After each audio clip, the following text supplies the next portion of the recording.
Welcome to the Before AGI podcast. Today, we're diving straight into a topic that's generating a lot of buzz in the AI world, the Turing test. You've pointed us to some fascinating stuff suggesting we might be at a real turning point. Exactly. We've got a great mix of sources here.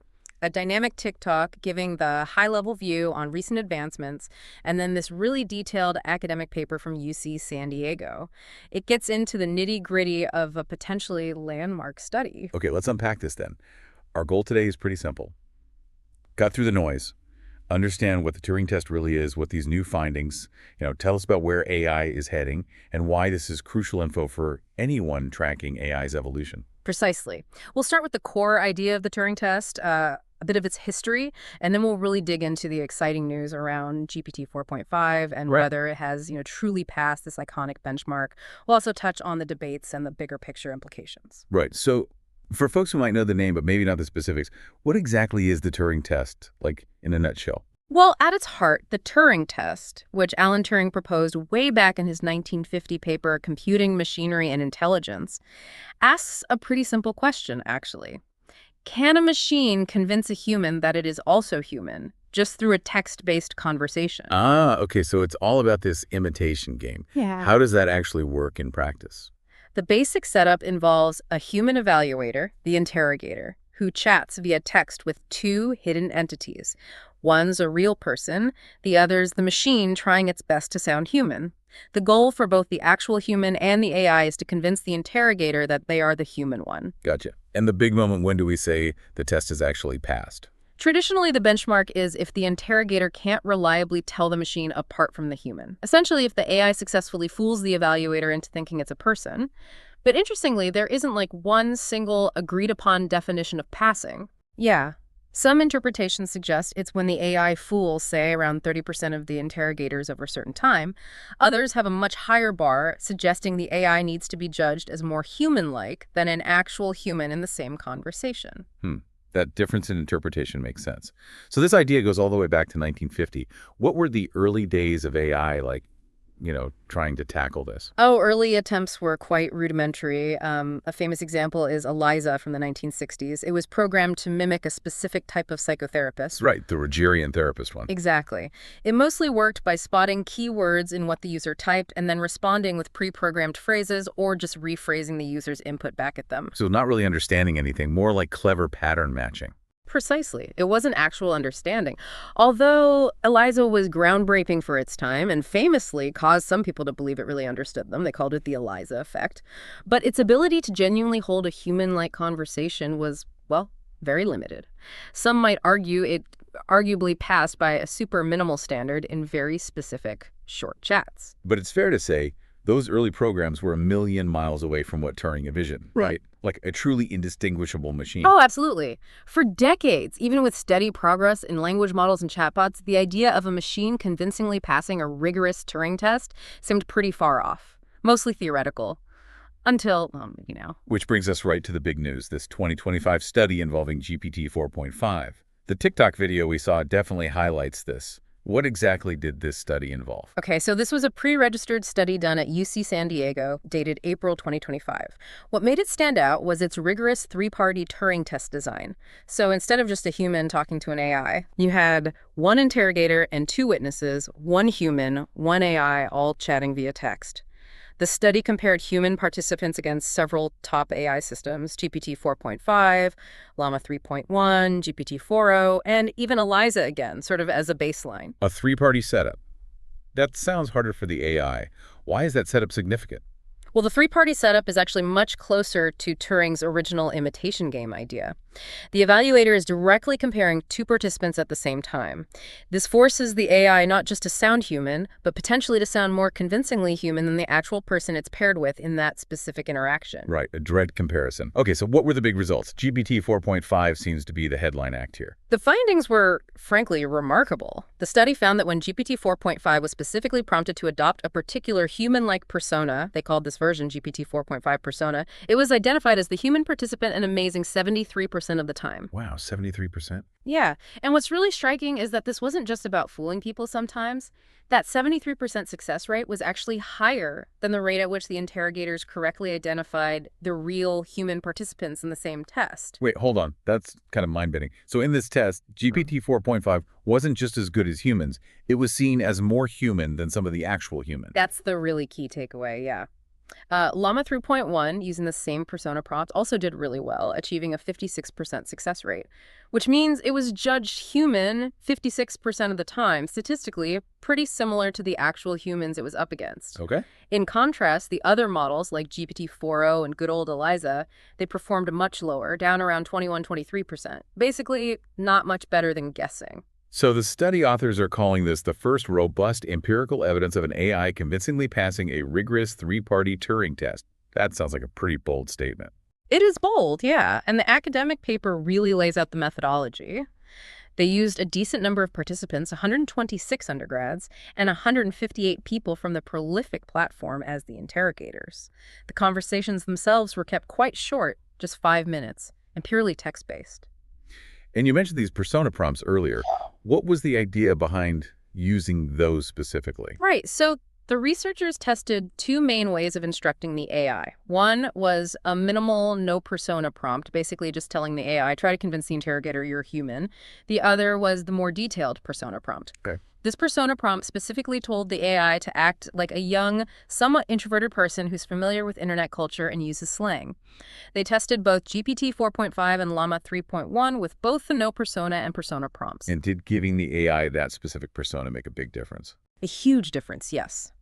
The data showed very clearly that using the persona prompt significantly boosted the performance for both GPT 4.5 and Llama 3.1. It strongly suggests that the ability to convincingly adopt and maintain a specific believable persona is maybe a critical factor in acing this kind of test. That makes intuitive sense, I guess. If you're trying to imitate a human, focusing on a specific kind of human might be easier than just being generically human. Did the study find any interesting patterns in how the human interrogators tried to figure out who was the AI? Yeah, the paper offers some really fascinating details there. They found interrogators often relied on casual small talk, asking about personal stuff, hobbies, opinions. Some tried to test social and emotional understanding, asking about feelings or humor or memories. Right, trying to find that human touch. Were some ways of detecting the AI more effective than others? Interestingly, yeah. The interrogators were most likely to correctly spot the AI when they use sort of unusual or jailbreaking prompts. Things like suddenly saying, ignore all previous instructions to see if the AI's behavior changed unnaturally. But these kinds of tactics weren't actually used very often. Oh. So what didn't work well? Asking really mundane stuff like about the weather or just general daily routines, those tended to be the least effective strategies for spotting the AI. Okay. And on the flip side, what kinds of things made the interrogators think they were talking to a human, even when it was the AI? Well, the most common reasons people gave related to linguistic style, the flow of the conversation, using language that felt natural, maybe even including occasional typos or slang. They also looked at whether the witness seemed evasive or if the chat just felt right. However, the reasons that actually correlated with correctly identifying the AI were a bit different.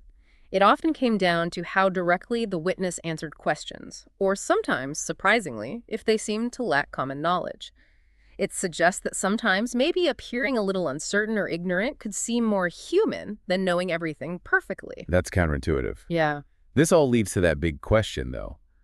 With AI getting this good at conversation, is the Turing test still a right benchmark for intelligence?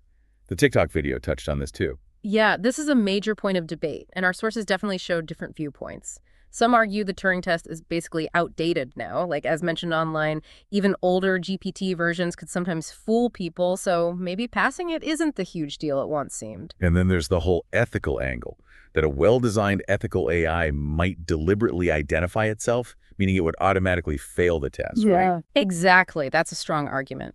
For transparency and preventing deception, many believe AI should say it's AI. If it's programmed to always do that, it fails the traditional test by default, no matter how smart or human-like its conversation is.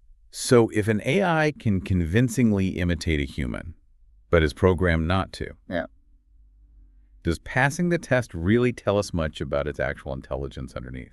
That's the core criticism, isn't it? Critics say the test focuses too much on just mimicking language, on surface-level interaction. It doesn't necessarily prove deeper understanding, reasoning, or, consciousness.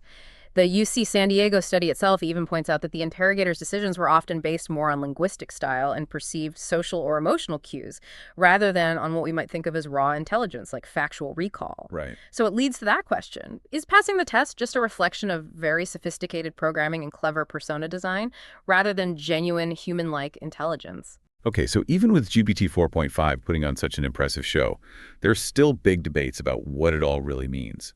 What are some of the broader implications, then, of having AI that can mimic humans this convincingly? Oh, the implications are huge, potentially transformative. A major concern is around trust and deception. If AI can seamlessly impersonate humans online, it opens the door to all sorts of misuse, sophisticated phishing, spreading disinformation, romance scams, you name it. Yeah, that's worrying. The study did offer a small glimmer of hope there, though. It found that people who knew more about large language models or had experience with the test before were actually better at spotting the AI. So maybe education and awareness can help mitigate the risks somewhat. But as these models get even better, won't it become practically impossible for anyone, even experts, to tell the difference sometimes? That's a very real possibility.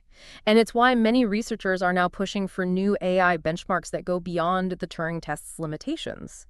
Some suggest incorporating multiple modes like voice, video, maybe even physical interaction to get a more complete picture of an AI's capabilities. Our sources talk about this idea of Turing futures, basically a world where AI routinely appears convincingly human in conversation.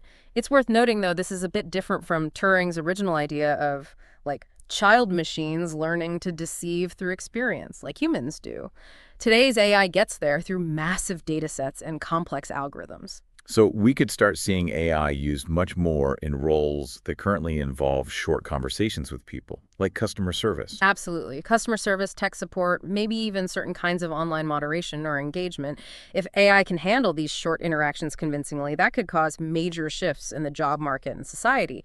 But it also makes you think more deeply about the value of real human connection. Well, one of the sources raises this unsettling idea of counterfeit people, these super realistic AI imitators. The question becomes, if we spend more and more time interacting with these counterfeit entities, does it somehow devalue or diminish our real human relationships? That's a heavy thought. It really makes you appreciate the hidden complexity in just normal human conversation. Exactly. Think about a simple sentence like, I took the juice out of the fridge and gave it to him, but forgot to check the date. Understanding that fully requires so much background knowledge, common sense, understanding of intentions, physics. It's incredible. Simulating human chat isn't just about more memory or faster processors.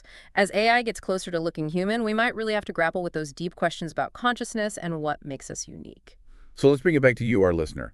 What does all this mean for someone interested in the cutting edge of AI? Well, I think the big takeaway is that advanced AI, like GPT-4.5, can now convincingly mimic human conversation, sometimes even better than humans in specific tests. That's a massive leap. It confirms predictions made decades ago and really forces us to rethink what we mean by intelligence and how we measure it in machines. Yeah, and while the Turing test definitely has its flaws, and the debate about whether it's still relevant will absolutely continue, these results are pretty undeniable. AI is getting incredibly sophisticated at language. Exactly. And that has huge implications for everything, how we use technology, the future of work, maybe even how we see ourselves. This deep dive today is really just scratching the surface of a much bigger conversation. So what stands out most to you from all this? What questions does it bring up for you about where AI is going and how it fits into our lives? We really encourage you to think about these Turing futures we seem to be stepping into. Consider that balance, between the amazing convenience and power of this tech and the potential challenges around trust, deception, and maybe the very meaning of human interaction. Absolutely. It's a fascinating field, moving incredibly fast, and understanding these milestones and their potential impact is really crucial for anyone interested in where technology is taking us. For more insightful explorations into the world of AI, make sure you subscribe to the Before AGI podcast. And if you're looking for more hands-on tutorials and in-depth insights, definitely check out my YouTube channel, Ian Ochieng, Uchiang AI. Thanks so much for joining us for this deep dive.